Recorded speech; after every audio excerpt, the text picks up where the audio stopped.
once again from our ministry here in Santa Rosa, California, the Revelation 14:1 ministry that would like to spread the truth, nothing else but the truth of the Word of God for us.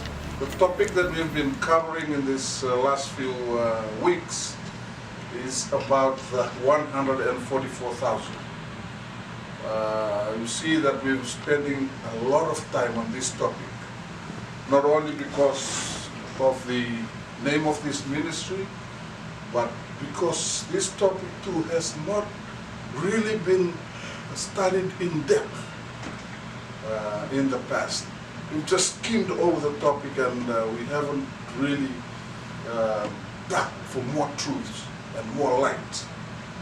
Today, our topic is sons and daughters to prophesy.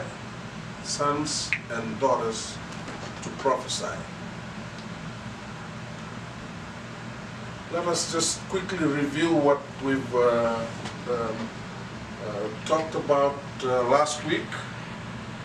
Last week we linked the youth, the young people, to the group, the 144,000 that John saw on Mount Zion. And we learned last week that these young people, no guile was found in their mouths. That was one. And two, they were virgins. Last week we studied about virgins. They were both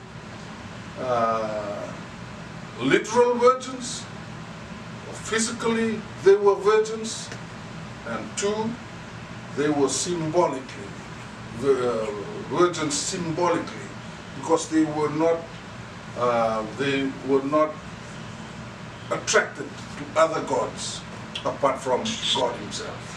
So they are virgins, and there's no guile found in their mouths.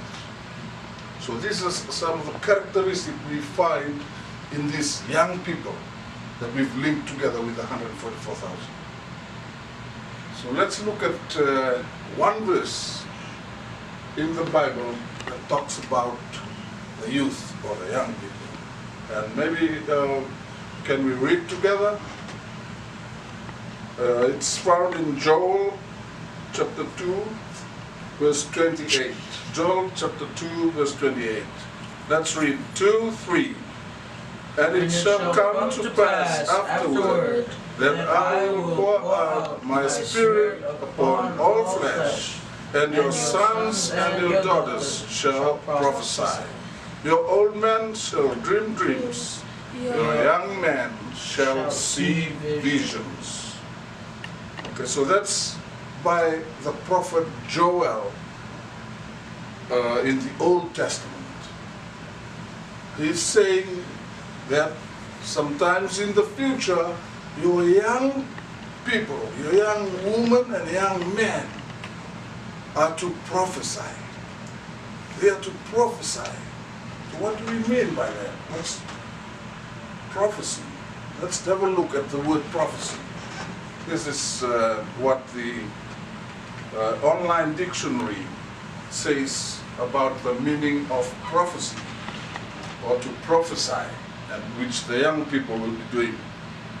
One, it's the foretelling or prediction of what is to come. Something that has not happened, that is still in the future, these people are already talking about it. We study prophecy every week. And in prophecy, we are talking about the future. What hasn't happened, we are already talking about it today. How do we get that knowledge? From the book that belongs to God, who foresees the future. He inspires his prophets to write about the future. The prophets did not understand what they were writing, because what they were writing about was for the people who will live in the future, especially the prophecies about these last days that we are living in. There are many more prophecies which have already prophesied about things that have happened in the past. Remember, we talked about the 1929 prophecy, the 1798 prophecy, the 1844 prophecy, the birth of Christ and his death in 31 AD. These are all prophecies in the Bible. And because before that date, other people were talking about it. Today, whatever is in the future is the return of Jesus Christ after he finishes with the judgment up in heaven. So we are foretelling, and the young people that the Bible, Joel is talking about here, will be doing this, foretelling the future. Number 2 says something that is declared by a prophet, like in the Bible, especially a divinely inspired prediction, instruction, or exhortation. So because you know the future, God has also given instructions on how to survive what will happen in the future. Okay? So do you think these prophecies are of use to us? Of course. We have been told to prepare for what will happen in the future. So we are already preparing ourselves for things that are about to happen. And thirdly, a divinely inspired utterances or revelation. Like John saw on Island of Patmos, he was shown these visions that reveals the future, not only for him, but for us here today. However, there's danger. There's the true prophecies which are based biblically, and there also are false prophecies. We hear and listen to these false prophecies every day. We are bombarded with all this counterfeit that the devil knows about the prophets, what they've already prophesied, and he's coming up with counterfeits of the truth that will confuse even the young people of today, which God relies on to prophesy about the truth. How do we discern this truth and identify what is false? That's a question we need to ask in order to be able to know the truth. In Matthew 22, verse 16, Jesus talks here about the truth. Let's read this verse 2, 3. And they sent out unto him their disciples with the Herodians, saying, Master, we know that thou art true, and teachest the way of God in truth. Neither carest thou for any man, for thou regardest not the person of a man. So if they are saying, this is the leaders of that day, they send out their disciples, the leaders of the church, and they come and they tell them, Jesus, we know you, whatever you're saying is the truth. It's from God. You never tried to please man. That's why you are hurting our leaders, because you're telling them the truth. They are worshiping. So the truth is in you, Jesus. So they admit that Jesus had the truth in himself. He said, you never care about the feeling of men, because when you tell them the truth, it hurts them, because they are committing those sins. It hurts them.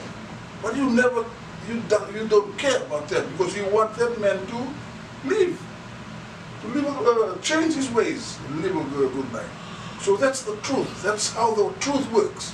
It will hurt when we are told about the truth about ourselves. Just think of all things that we are still committing, sins that we are still committing, and when you yourself try to accuse you of being weak in that, it hurts you because you know that I'm still doing it. And that's exactly what is happening here. John 14, verse 6 says, 2, 3. Jesus saith unto him, I am the way, the truth, and the life. No man cometh unto the Father but by me. So that truth, they said, Jesus, you are the only one with the truth. And Jesus said, telling them, I am the way, I am the truth, and I am the life. No one goes to the Father who's up there except through me. So Jesus is the truth. That he is our example. No wonder, what did the Bible say about the 144,000? They followed the Lamb whithersoever he goeth. Everything that Jesus did, this special group of 144,000 did also. So we have to study, we have to know about the life of Jesus in order to then try to strive to be among the 144,000. If we don't know the life story of Jesus, we cannot achieve that goal.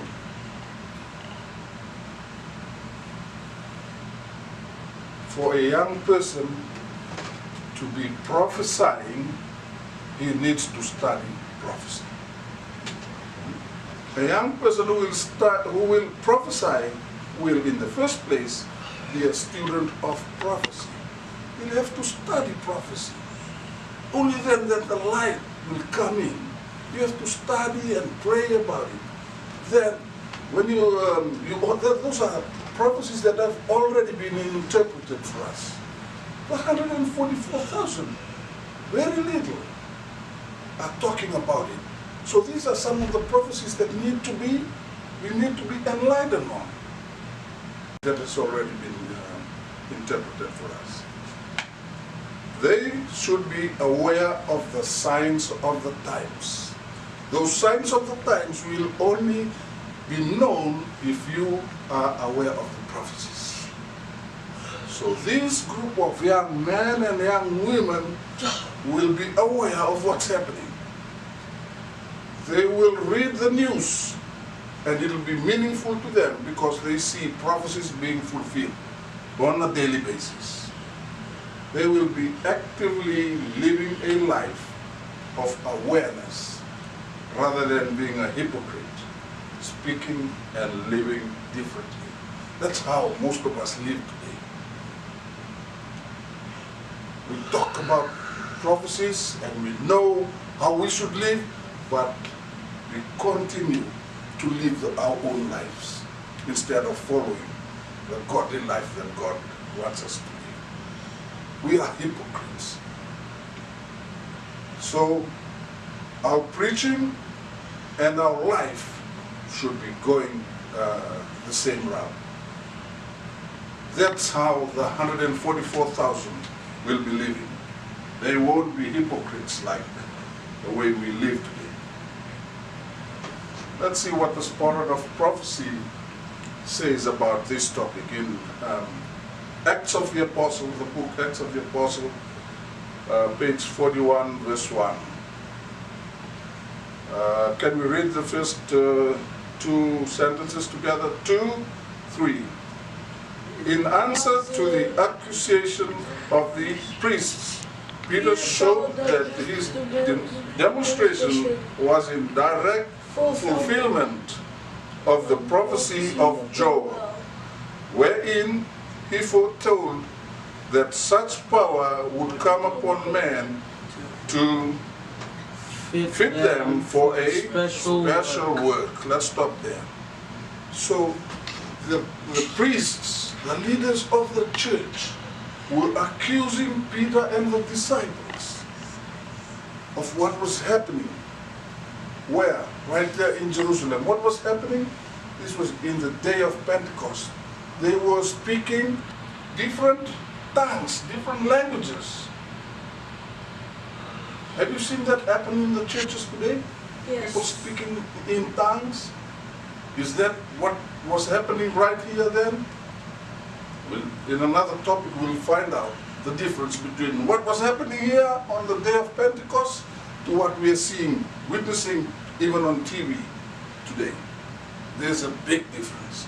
So these people were speaking in tongues during that day of Pentecost, and the church leaders were accusing them of worshiping the devil. This is what Peter told them.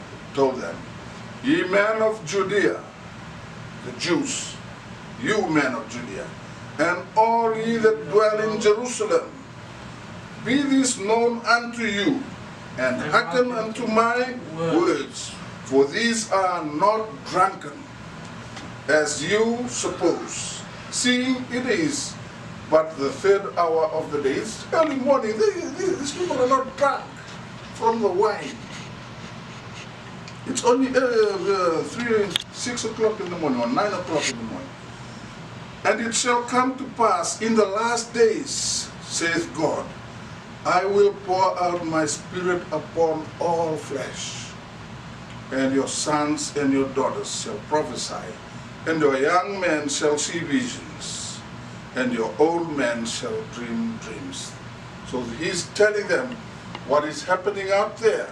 The disciples and other followers of Christ were speaking in tongues. Why were they speaking in tongues?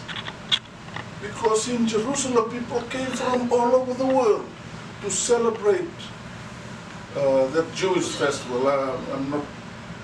Cannot really recall which particular festival that they were celebrating in Jerusalem at that time. And they were listening to these people, and these people were speaking to them in their own tongues. To the church leaders who were all Jews, the people of Judea, what's happening to these people? These people must be drunk. They're speaking in Spanish, they're speaking in... all they knew was the Jewish language. But to the people who came from abroad, when they were listening, this guy was speaking right in my language, which I can understand. So that's speaking in tongues. He's spoken to people in their own tongues. God allows that. Not what we see witness today. My servants and my handmaidens will I pour out in those days my spirit, and they shall prophesy. What you are seeing here in the future, and who are we talking about in the future? The 144,000. The 144,000, and who else? Those who strive to be among them. This same thing will be happening to them. They will be speaking in tongues. They will be doing strange things which the normal man will look at and think that they are drunk. So be aware. Be aware. If God will be outpouring His Spirit and His workers will be prophesying, what do you think the devil will be doing? He'll be doing the very same thing to confuse the people. He will be sending his workers out who will also be prophesying. How do we know which one is the true prophecy? Just by looking at the Bible. Just by looking at Jesus, who is the truth.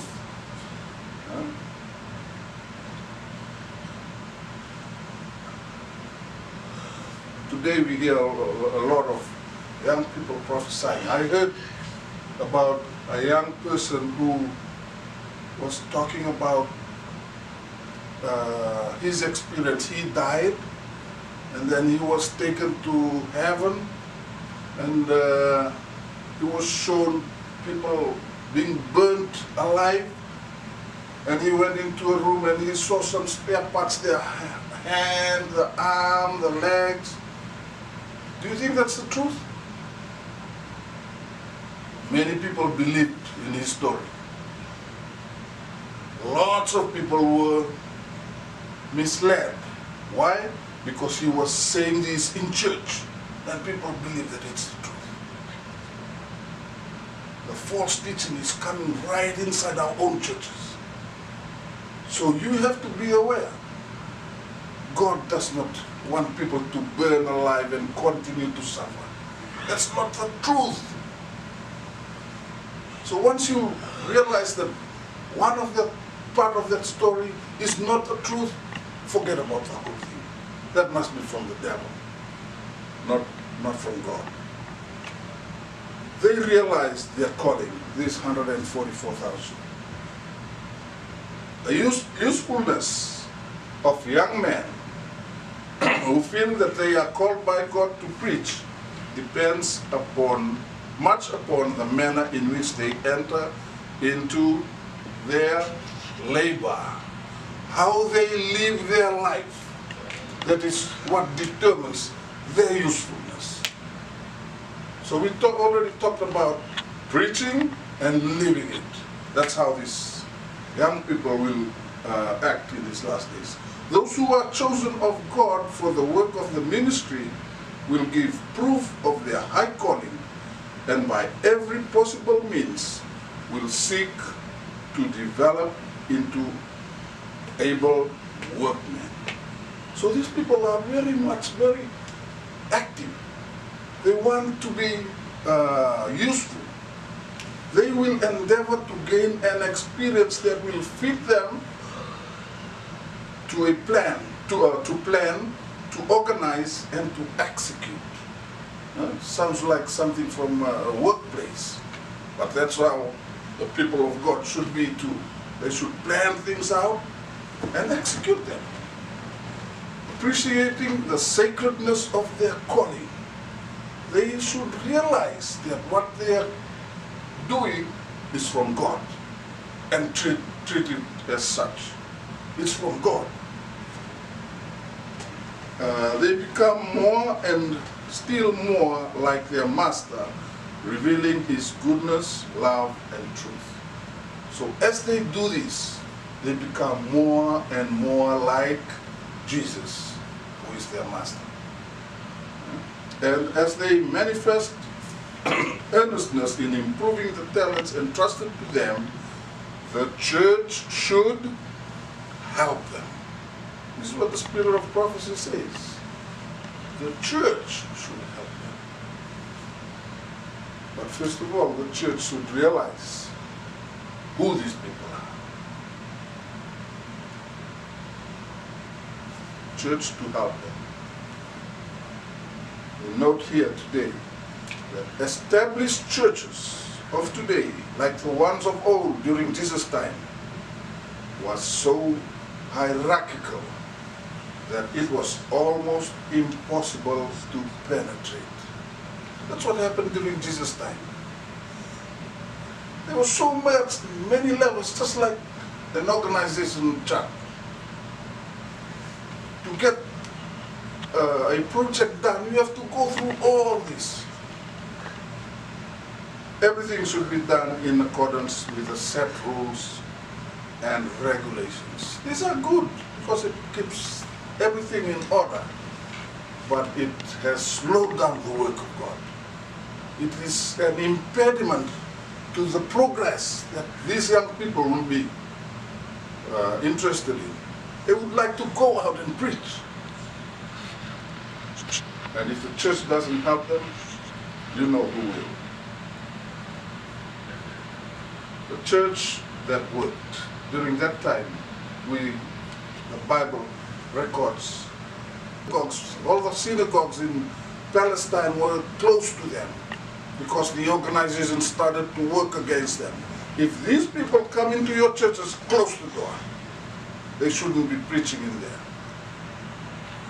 So the disciples had to act. They formed their own small churches all over the place that were free from the strangling rules and regulations of the established churches. They wanted to free themselves from that. They were free to preach anything that they feel the Holy Spirit has inspired them to share. You see what the advantage of freeing yourself from all this stranglehold? You are free to preach anything. They seek solutions to problems as they saw fit. rather than awaiting approval from some unseen, inactive person in the hierarchy. So these were the kind of churches that the disciples wanted, that Christ wanted, the ones that will decide now and act on it right away. Plan and execute. Young people of today, we learned last week that the 144,000 were predestined by their parents to be raised as a special group who will work amongst God's people up until the close of probation. This special group of the 144,000 were predestined. Do we believe in predestination? No, we don't. God does not predestine anyone.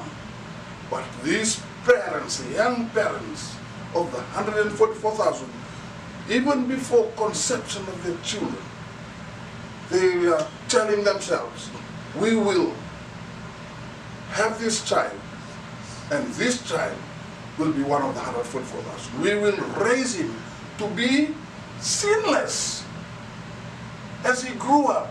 Just like, who is our example? Jesus. Jesus did not sin. And the Bible says these people, they follow the Lamb whithersoever he goeth. Everything that Jesus did, this 144,000 will do. And we found out too last week, the role of the parents is very important in raising up this 144,000.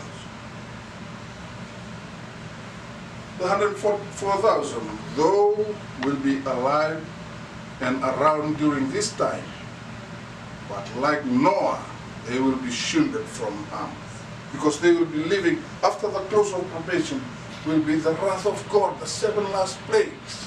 Everyone on earth will feel it, even the 144,000. But they will be preserved by God. They will be protected, like Noah during that flood. They had already been identified by that angel. Remember in Revelation, which chapter was it? Before they released the 4 winds, an angel came out and said, hold on, let me go down and go and seal the people of God, that 144,000, who will live after the close of probation. They had already been identified by the angel who came down to seal them before the vials of God's wrath were let loose on earth. So they've already been marked.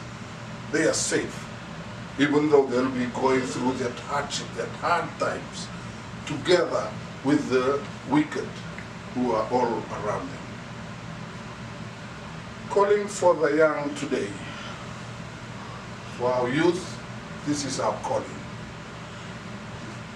You may be the parent of one of these 144,000. You will be given, your responsibility is to keep them sinless, even from raising them through their teens and into their adult life. Just like Jesus, they never sinned. That's why the Bible says, no guile was found in their mouths. They never spoke of vulgar word all their life, even while they were being raised up. So even though we may have done that, so we may not qualify, but our kids, if we are determined enough, we can predestine their future by raising them the right way. Are you willing to hear God's call and dedicate your preconceived child like the parents of John the Baptist, like Abraham and Sarah, like the parents of Samuel, Elkanah and Hannah, and many more examples in the Bible. The parents of Samson, the judge. So all this is not impossible, because people in the Bible have been raised that way. It is possible. we can live a sinless life. Jesus wouldn't expect us to live a sinless life if he's saying in the Bible that I expect you to be perfect just like my Father is perfect. So we can be perfect right here on this earth. For us who are much older and have sinned, we can still change and become sinless the rest of our lives. Are we determined like the parents of these young people to do that? So the young 144,000 will be raised and they won't sin. What else are they known for? They will be virgins all their life, just like Jesus. Special song in Great Controversy, page 648 and 649. This is what the Spirit of Prophecy says. 2, 3. With the Lamb upon Mount Zion, having the harps of God, they stand the 144,000, and that were redeemed from among men. And there is heard as the sound of many waters, and as the sound of a great thunder, the voice of harpers harping with their harps, as they sing a new song before the throne, a song which no man can learn, save the 144,000. It is the song of Moses and the Lamb, a song of deliverance.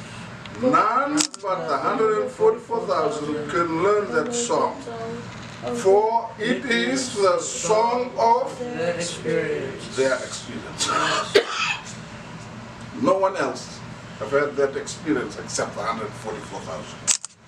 An experience such as no other company have ever had.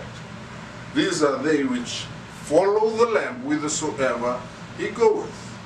These, having been translated from the earth, from among the living, are counted as the first fruits unto God and to the Lamb. So this special group of people will be singing a song that no one else will know. And that song is about their own experience. No one else will be singing about, will have an experience about the time of trouble during the 7 last plagues, except these 144,000. That's the end of our study this morning, and we are now focusing onto the young people, those who will be raised up. You know, we are not aware, but these people may have been groomed right now as we speak. People have been moving out of the cities to raise their children away from the infiltration of the devil, which is very prevalent out here in the cities. So they may already be in the process of raising children up for this purpose. Are we willing to do that? That's a question we have to decide on. Are we willing to surrender to God and help raise up this special group of people who will sing that special song out there in heaven, and you will be listening from the other side. You will be part of that great multitude. But you won't know that song because you didn't have the experience of living through that. Are we willing to raise our kids to be part of the 144,000? Or, in our case, strive to be amongst them. Strive to be among them. We will be living the same kind of life that we live, a sinless life from now onwards. Let us pray.